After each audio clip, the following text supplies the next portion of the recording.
Bonjour, aujourd'hui nous poursuivons notre réflexion sur la place de la femme dans la société sénégalaise avec le sujet suivant, l'entrepreneuriat économique des femmes sénégalaises. Aujourd'hui, la modernisation du rôle des femmes dans la société sénégalaise n'est plus à nier.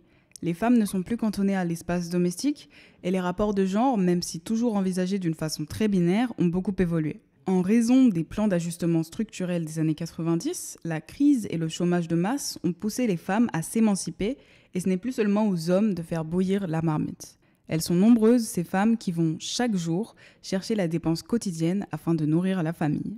Et elles ont bien compris le sens de l'expression Wolof Takkal Sendegi, littéralement nous ton pagne et au sens figuré va travailler.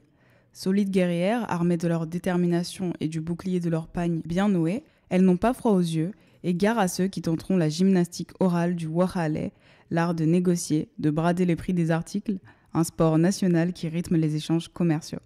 De plus en plus influentes, elles créent même de puissants réseaux de communication entre entrepreneuses féminines. Un exemple parfait en est Nicole Gakou, qui a monté sa propre affaire de publication de livres jeunesse, Kalam. Elle est présidente de l'Union des femmes chefs d'entreprise du Sénégal. Cette union est le reflet d'un nouveau paysage entrepreneurial sénégalais où les femmes se sont fait une place. Selon une initiative de Wati intitulée « Les difficultés économiques des femmes au Mali et au Sénégal, accès à l'emploi, à la terre et au crédit », paru en 2016, je cite. Au Sénégal, le chômage est de 23,1% chez les femmes contre 11,9% chez les hommes. Les femmes sont plus présentes que les hommes dans les industries alimentaires, l'hôtellerie et la restauration, et dans une moindre mesure, le commerce. Fin de citation. Elles ont pourtant l'air nombreuses à vendre beignets, fataya et autres amuse-bouches sucrées comme salées. Pas besoin de campagne de pub. Le bouche à oreille, bien moins onéreux et chronophage, est tout aussi efficace.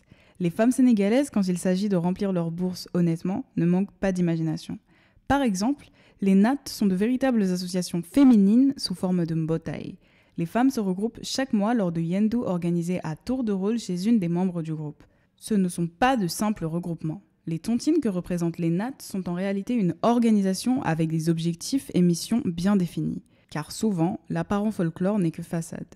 Les NAT permettent de financer des projets et d'assurer les dépenses des cérémonies familiales qu'un budget moyen sénégalais aurait du mal à assumer. Plus qu'un moyen d'émancipation de la femme, les NAT semblent un véritable moteur de développement économique et social. Aujourd'hui, nous avons pu décrire un caractère important qui fait la force des femmes sénégalaises, leur créativité. On se retrouve demain pour étudier la place des femmes dans l'arène politique sénégalaise.